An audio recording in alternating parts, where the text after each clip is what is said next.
E aí, pessoal, tudo bem? Bem-vindos a uma aula inédita aqui do curso.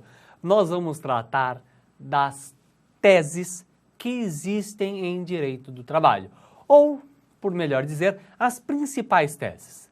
A gente não vai analisar o que a banca já cobrou. Deus me livre. A gente não precisa só disso, não. Aqui a gente vai verificar as teses mesmo. Tudo aquilo que nós falamos durante as aulas, de uma maneira rápida, simples e fácil de estudar. Para quem não me conhece, meu nome é Luiz Pierre, professor aqui da UFG. E hoje nós vamos fazer esta aula que eu não vou explicar tese para vocês. Vocês vão ver que eu vou começar um pouco mais lento para vocês se adaptarem, uma aula totalmente nova, e eu vou começar da tese, eu vou começar da tese. Professor, como assim começar da tese? Vamos começar, mas antes disso, pode jogar aqui para eles. Queria mostrar para vocês, aí, o meu Instagram, Prof. Pierre, Facebook, o e-mail e o WhatsApp. Ficou com dúvida?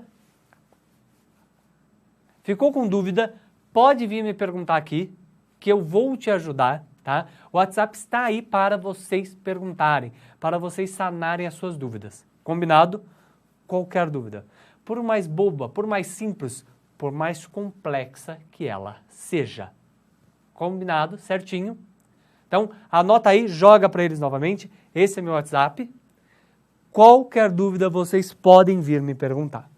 Mas como funciona essa aula de hoje, professor? Vamos lá. Teses. Que nem essa tese. Reflexo. E aí eu vou falar, pessoal, nós temos o quê? Os reflexos dentro da Justiça do Trabalho. Os reflexos aumentei o meu salário, aumentei a minha remuneração, vão ter alguns reflexos. Vou trazer aqui, olha a regra. Horas extras, que eu coloco o add 5 friends. Aviso prévio, DSR, 13º salário, férias e FGTS.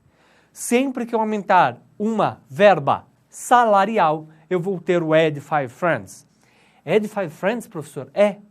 Eu recebo mais dinheiro, eu chamo meus amigos para beber. E eu tenho 5 melhores amigos. Aviso prévio, DSR, o 13º salário, a férias e o FGTS. Aumentei meu salário, ganhei mais dinheiro, vamos sair para beber. Só que aumentei meu salário. E se eu não aumentar o salário em si, ou seja, adicionais, insalubridade, periculosidade e adicional noturno, não tem no DSR. Por quê? O DSR, ele já utiliza a sua base salarial para te dar o seu descanso. Então é o dia que você não trabalha e você recebe. Esses adicionais, eles são adicionais do quê? Pelo trabalho. Você não está trabalhando no DSR, então você não recebe. Olha a dica aí. Perfeito? Lembrando que a gorjeta súmula 354 vai integrar o salário, a remuneração, na verdade, mas não incide em aviso prévio, adicional noturno, horas extras e repouso. Aviso prévio, não. Adicional noturno, não.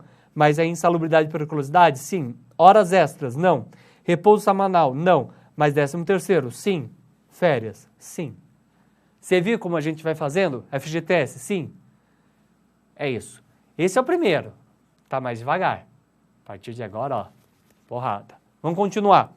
Ainda dentro de verbas rescisórias, nós temos alguns nomes importantes. O que é o saldo salarial? O que são férias vencidas integrais? O que são as férias proporcionais? Aviso prévio. Saldo salário são os dias que você trabalhou no mês em que você foi dispensado. Férias integrais ou vencidas são aquelas já adquiridas e não gozadas. Tem dicas sobre férias, pode relaxar. Proporcionais, ou seja, você não completou aquele período na empresa.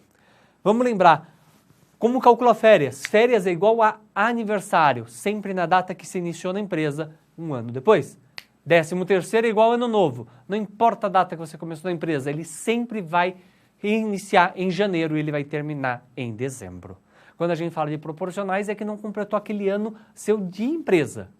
E quando a gente fala em 13º proporcional é que você saiu durante o ano, não completando aí o mês de janeiro a dezembro. Perfeito? Aviso prévio, a gente tem os 30 dias que podem ser indenizados ou trabalhados e a gente vai ter aí mais 3 dias sempre indenizados por ano completo de serviço. Lembrando que o limite é até de 90 dias. Perfeito? Pessoal, essa é uma aula rápida. Eu fiz o primeiro, que são os reflexos. Demorou 3 minutos. Aula de tese, ó, pancadão. Aula de tese não é para aprender a matéria, é para revisitar essa matéria. Se eu estou dando uma tese aqui que você não sabe, dá pausa no vídeo e veja os artigos, tá? Vamos supor, eu vou falar agora de verbas rescisórias. Tem alguns artigos importantes. Eu coloco aqui, ó, o 487, eu coloco as súmulas que eu estou falando aí da projeção do aviso prévio. Indenização compensatória de 40%, só pedir em casos de dispensa sem justa causa. Liberação do FGTS e seguro-desemprego na dispensa sem justa causa e rescisão indireta. Lembrando aí que quando você tem uma rescisão mútua, né, ou um distrato, que é o 484A, você não vai ter nenhum dos dois. Nem você não vai ter o seguro-desemprego, mas a liberação do FGTS ela fica aí parcial. E a multa do 467, que é com relação às verbas incontroversas. Multa do 467 e do 477 eu mal falo, porque tem uma aula específica aí para vocês, tá? Continuando, multa do 477, que é o pagamento fora do prazo, lembrando que o prazo é 10 dias do fim do contrato de trabalho, o contrato de trabalho termina no fim do aviso prévio. As multas devem ser pedidas somente para os casos de reclamante empregado, é óbvio. Quando tiver aí um reclamante que não é empregado, por exemplo, o inquérito policial para apuração de falta grave, vou ter um policial aí, não existe, eu não vou pedir. Quando eu tiver aí qualquer pessoa que não seja empregado, seletista, artigo 3º, eu não peço essas multas. De olho. Continuando, verbas rescisórias. Sempre que você pedir verbas rescisórias, o pagamento dessas, você vai ter que pedir uma a uma. E colocar, ó, salário de X dias do mês e do ano. Aviso prévio de tantos dias, 13º proporcional de tantos avos, e assim por diante. Tem que colocar. 477, é importante, atraso no pagamento do quê? Qual foi a verba que não foi paga? Tá? Intervalo intrajornada para refeição e descanso. Novamente, é pancadão. É para lembrar das teses. A gente tem um intervalo intrajornada, intervalo no meio da jornada. Aquele intervalozinho que a gente tem de até 1 hora, ou até 2 horas. O intervalo pode ser de 15 minutos, 1 hora até 2 horas. Certo? Por conta da alteração da reforma da CLT, esse intervalo ele é pago apenas no período suprimido, de maneira indenizatória, tá? Com adicional de 50%. Faço aí um conceito importante para vocês. Toda a matéria vocês têm que entender como que ela nasceu, o que tem por trás. Por medida de segurança, saúde e higiene, o empregado tem o direito de interromper as suas atividades, ou seja, ele vai parar no meio do que ele está fazendo para conseguir descansar e se alimentar. Cuidado, cuidado. Aqui, ó, vamos. O artigo 71, parágrafo 4º, ele vai bater de frente com a súmula 437. Por quê? A súmula 437 trata da realidade antes da reforma. O artigo 71, pós-reforma. Professor, então nunca aplica a súmula? Aplica. Direito material, ele é aplicável no tempo do contrato. Você que tinha um intervalo desrespeitado até novembro de 2017, vai receber esse intervalo desrespeitado como salarial no período integral com adicional de 50%. Você que teve o intervalo desrespeitado após novembro, você vai receber como indenizatório com adicional de 50%. E você que teve os dois, parte salarial, parte indenizatório. Depende do momento em que você está. Continuando aqui. Intervalo. Artigo 71, menos de 4 horas sem intervalo, entre 4 e 6 horas, 15 minutos, acima de 6 horas, no mínimo 1 hora, no máximo 2. Tirando aí quem trabalha em restaurante, que isso pode ser alterado pela convenção coletiva e acordo coletivo de trabalho. Artigo 71 vai falar que é, como eu disse, indenizatório pelo período suprimido. Súmula 118, quando não previsto em lei, caracteriza tempo à disposição. Como assim? Quando você tem um intervalo que a empresa dá e ele não está dentro de lei ou de convenção ou acordo coletivo, ele não é considerado intervalo. Pessoal, intervalo está fora da jornada. Como assim, professor? Vem aqui comigo. A pessoa trabalha 8 horas, tá? Então, vem aqui, ela trabalha 4. Trabalha 4. Então, aqui, ó, nós temos 4 horas de trabalho. Aqui eu tenho 4 horas de trabalho. Esse período aqui, ó, é o intervalo.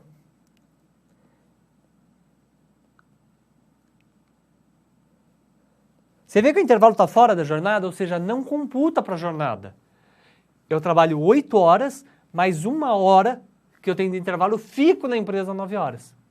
Se eu tenho intervalo, por exemplo, café da manhã, sua jornada começa às 8 horas, mas quando é 10, a empresa dá 15 minutos para você tomar um café. Se isso não está na convenção coletiva, acordo coletivo ou uma lei, esses 15 minutos é jornada, não é considerado intervalo. É o que a súmula 118 vai tratar. Perfeito? Ou seja, quando tiver um intervalo que não é previsto em lei, ele não vai ser considerado trabalho, e sim tempo à disposição do empregador, que seria uma jornada. Artigo 611-A, ele fala que a convenção coletiva pode reduzir o intervalo de 1 hora ou de 2 horas para 30 minutos. E o artigo 71 fala que, em alguns casos, esse pode ser fracionado, quando ele tem um acordo ou convenção coletivo, motorista, cobradores, fiscalização e operadores de serviços rodoviários. Ou seja, o intervalo de 1 hora é de 1 hora. Mas se eu tiver uma lei, um acordo ou uma convenção coletiva, eu posso fracionar. Então eu tenho 15 minutos, 15 minutos, 15 minutos. Pô, você é um motorista. Você vai ficar lá 4 horas dirigindo, às vezes você não quer parar 1 hora, você quer parar 15 minutos, trabalhar mais 1 hora para chegar no local. Ou você não quer ficar 4 horas dirigindo, você quer trabalhar 2 horas dirigindo para 15 minutos, 2 horas, 15 minutos e assim por diante. Então a lei permite. Uma coisa é você, trabalhador, advogado, tá atrás do computador, ó, digitando, 4 horas lá. Cabeça cansa, o corpo nem tanto. Outra coisa é você, tá dirigindo, tem que dirigir, prestar atenção se alguém vai te ultrapassar, se alguém vai te cortar, a curva, reduzir, não sei o quê, trocar marchas no automático. E lá, dirigindo, você tem que ficar aqui. Pega, faz o teste. Segura e fica aqui. Quanto tempo você aguenta? Lógico, você vai desistir depois de 15 minutos que você vai parecer um retardado mental, mas cansa. Vai cansando o ombro, vai cansando aqui as costas. Mesmo se apoie, vai cansando a perna, aí você senta. Aí vai cansando a coluna e você vai caindo. Por isso que tem intervalos que viram fracionados, porque você vai trabalhar menos, descansar menos, por um motivo de trabalho. Continuando. Turnos ininterruptos de revezamento. Quando você trabalha em vários turnos, ou seja, você trabalha uma semana de manhã, uma de tarde, uma de noite, ou 15 dias de manhã, 15 dias de tarde, assim por diante. Eu vou mudando o turno que eu trabalho durante a minha jornada. Eu tenho a regra, 6 horas, eu posso alterar isso com uma convenção ou acordo coletivo para 8. Olha os artigos importantes. Isso está na Constituição Federal. Artigo 73 vai falar sobre adicional noturno, súmula 60 também. Súmula 423 vai falar que pode ser negociação coletiva, vai alterar para 7ª e 8ª. Súmula 213 fala que existe adicional noturno em regime, porque o artigo 73 fala que não. Súmula 675 vai falar que não descaracteriza desse sistema ininterrupto você trabalhar e do nada parar e voltar. Você vai ter hora reduzida, e você que for horista faz jus também quando existir um instrumento coletivo, ou seja, todas as teses de turno ininterrupto. É isso que eu quero que você entenda. Boa parte das teses vão ser isso. Essa eu li para vocês. Parei, expliquei, conversei. Eu não vou. Essa é uma aula para tratar de umas teses e dar uns highlights de alguns pontos importantes. É uma aula para você analisar e falar, pô, não sabia disso. Pô, não lembro dessa tese. Pô, não tinha visto esse artigo. Marcações de vade-mecum. Vai marcar várias vezes o seu vade-mecum aqui. Por quê? É importante. Mas lembrando, você tem que sempre parar e estudar. Não adianta você ver turno ininterrupto de revezamento e nem saber o que é isso. E ficar anotando o vade-mecum. Para, olhe os artigos. Não entendeu? WhatsApp. Professor querido, não entendi sobre turnos de... Né? Não quiser botar o querido, tudo bem, a gente fica ofendido, mas é a vida. Manda dúvida, tá? Continuando. Falei que tinha sobre férias, chegou as férias. Período aquisitivo e período concessivo. E eu falo, período, o empregado ele é admitido, ele tem 12 meses em que ele está adquirindo o direito de férias. Depois desses 12 meses, ele tem um período de 12 meses para ter as férias, que é o período concessivo, aquisitivo de adquirir, concessivo de retirar as férias. Perfeito? Eu falo aí do 129 que vai trazer essa previsão, o 130 do proporcional e o 130A com relação ao regime parcial. férias cai. Férias é um tema que tem sido aí bem cobrado. Importante. Além disso, período aquisitivo e concessivo, eu vou ter toda essa lista de artigos que vai falar sobre perda do direito de férias, quando você recomeça um período aquisitivo. Você lembra que eu falei que é igual a aniversário? Se inicia sempre na mesma data, você pode mudar isso. Como? Férias coletivas. Tem aí concessão à época das férias ou fora da época, as próprias férias coletivas, sua remuneração, quando eu vou ter uma cessação do contrato e a necessidade e obrigatoriedade de ter o pagamento de 1/3.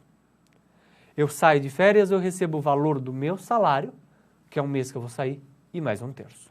Perfeito? Férias proporcionais. Conceito. Fração superior a 15 dias do mês. Ou seja, se eu trabalhei mais que 15 dias em um mês, eu tenho direito a férias. Pessoal, meus queridos, tem gente que fala, então eu tenho que trabalhar do dia 1 até o dia 16. Óbvio que não. É mais de 15 dias no mês. Se você trabalhar do dia 10 até o dia 26, você vai ter mais do que 15 dias. É mais de 15 dias no mês trabalhados. Tá? E aí, por que mais de 15 dias? Porque tem mês que tem 30, 31, 29. Trabalhou mais de 15. Ganhou. Porque mais de 15 é 16. Não tem nenhum mês com 32 meses. Então, você nunca poderia ter 2 períodos em um mês só. Foi por isso da lei. Tá? Então, você trabalhou mais de 15 dias, ou seja, 16 em diante, você tem 1/12 daquele mês. Completou 12, você tem um salário integral. Temos aí, súmula 171, que vai falar que é devido, salvo na justa causa. 261, que se eu for demitido com menos de 12 meses, ou seja, eu não completei meu período aquisitivo, eu vou ter direito ao proporcional e vai validar todas essas regras para o doméstico. Cuidado! O doméstico ele tem a Lei Complementar 150 e o parágrafo único do artigo 7º para tratar dos seus direitos. Não são todos os direitos dos empregados seletistas que têm os domésticos. Férias, terço constitucional, já falei que aí é 1/3 devido, tá? E aí é válido também para os próprios domésticos, está em Constituição. Pessoal, matemática, importante. Quando a gente fala de uma férias vencidas, ou seja, eu tive o meu período aquisitivo de 12 meses e tive o meu período concessivo de 12 meses e eu não tirei minhas férias, elas venceram. Eu recebo em dobro. Por quê? O vencer é quando a gente fala, quando acabou o seu período aquisitivo, 12 meses para sair de férias. Se você não tirar, ela vence. Se vencer, você recebe em dobro. O dobro é salário mais 1/3 vezes 2. 1/3 está incluso, ou seja, é um valor enorme. Enorme. Se a gente falar que você ganha 3 mil reais, 1/3 é R$1.000. Você está falando de 4 mil reais, em dobro virou 8. Se você ia sair de férias, né, se o salário é 3 mil, você ganha 8, é uma grana, tá? Continuando aqui. Depósito do FGTS, a gente sabe da regra.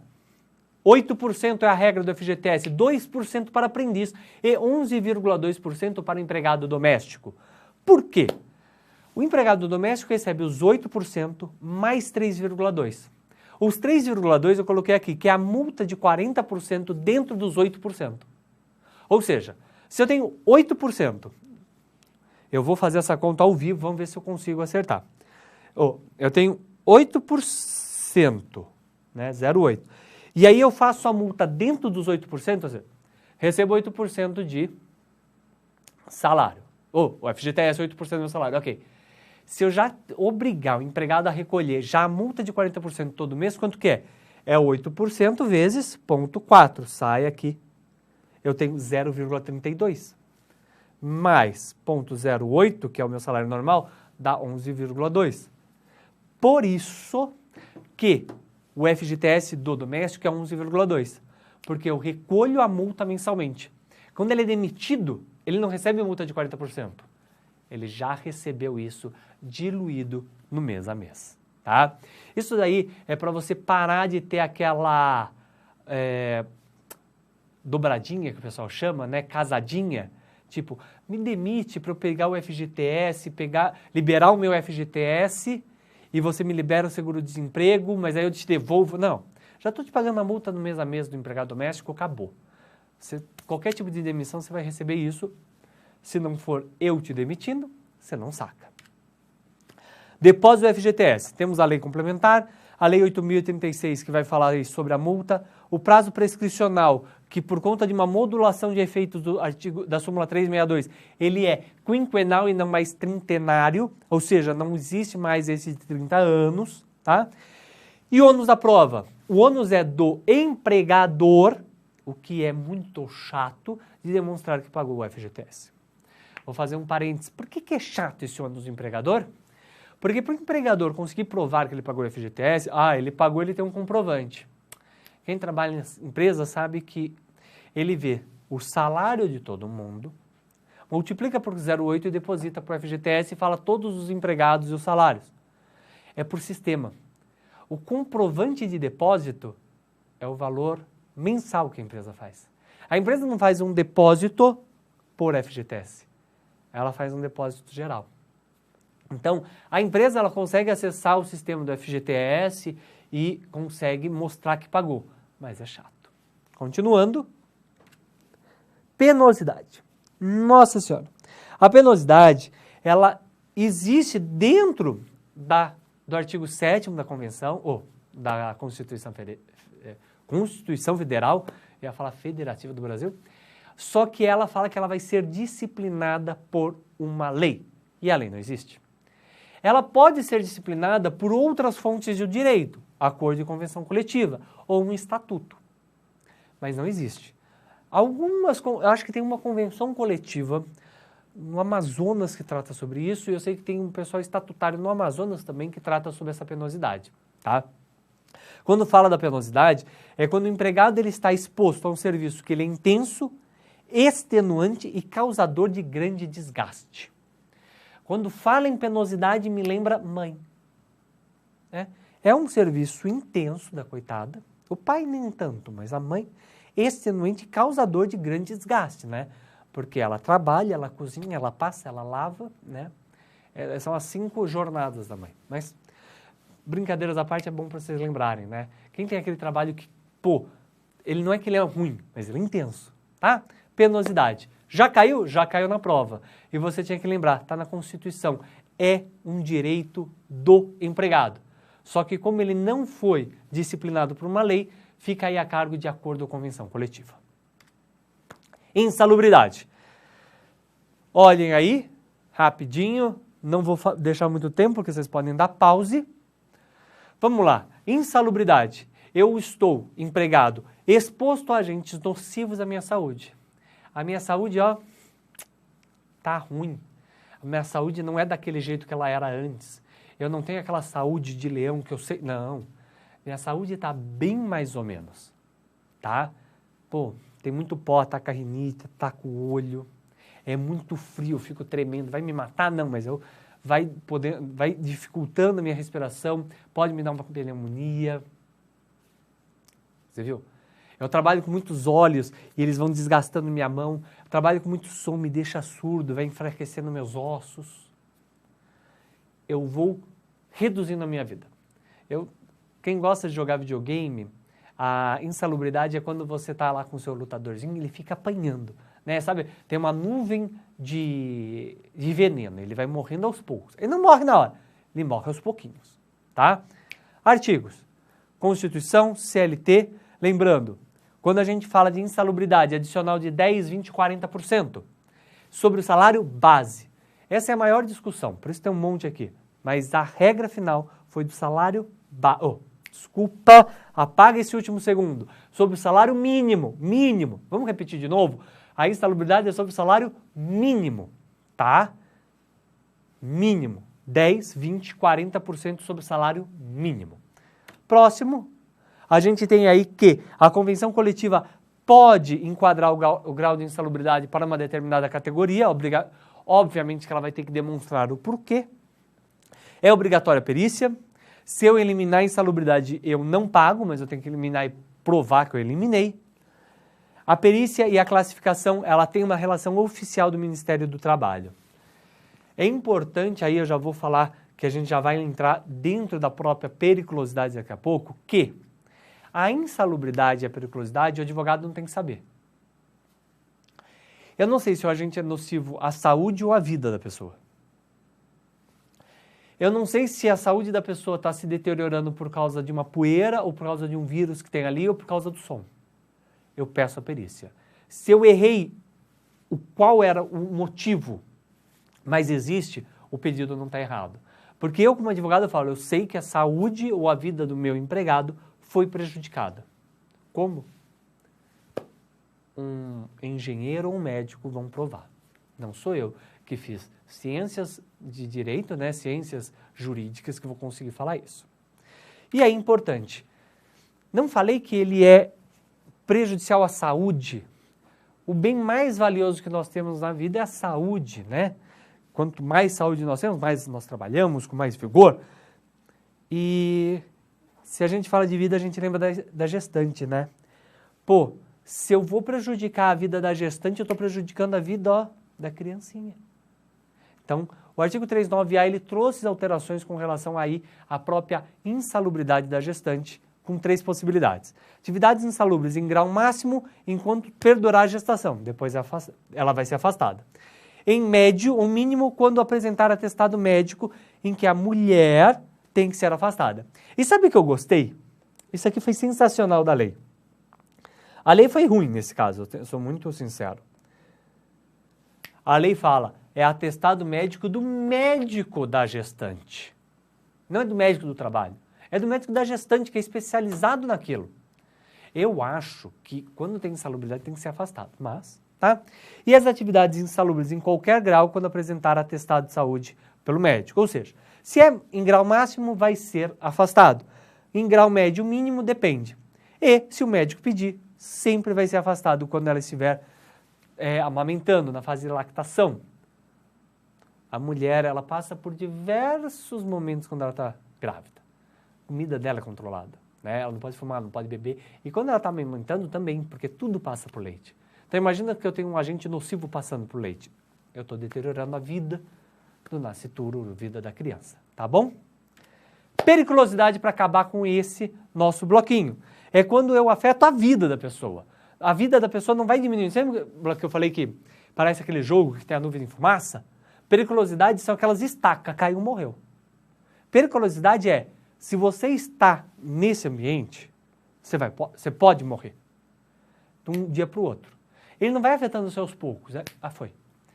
Eletricista, botou a mão em alta voltagem, torradinha. É inflamável. Sem querer teve uma faísca, pedacinhos. Como chama? É inflamável, explosivo. Explosivos, desculpa, que é a faísquinha. O inflamável também é faísquinha, mas você virou outra torradinha. É você trabalhar armado, cuidando de uma pessoa. Aí vai chegar um bandido, você está armado, o cara é mais rápido que você, pum, morreu. Né? E aí tem outro que é o de motocicleta, porque, vamos lá, é uma atividade perigosíssima. Você está andando, um carro sem querer fez isso, você passa, a sua moto vai bater no carro, você vai voar. Se tiver qualquer coisa molinha, você cai nessa coisa. Se não tiver nada, você vai pelo chão e você vai se arrastando, porque a inércia faz que você continue em movimento. Você lembra? Inércia do colégio? Faz com que um objeto continue em movimento desde que não tenha nenhuma força contrária. Tudo bem, você tem um atrito do teu corpo com o cimento. Não vai ser muito bom. Então, é perigoso. Essas atividades, por serem perigosas em si, eu não preciso de perícia.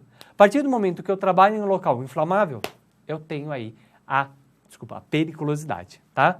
Então aí, por serem decorrentes da lei, não vai ter uma perícia para elas. Perfeito? Tá? Última questão aqui de periculosidade, pode lançar para eles os principais artigos de periculosidade para vocês lerem e decorarem. Perfeito? Pessoal, primeiro bloquinho aí, muitas teses. A gente se vê no outro. Importante, não sabe de uma tese? Para e rever. Combinado? Beijo. Tchau, tchau.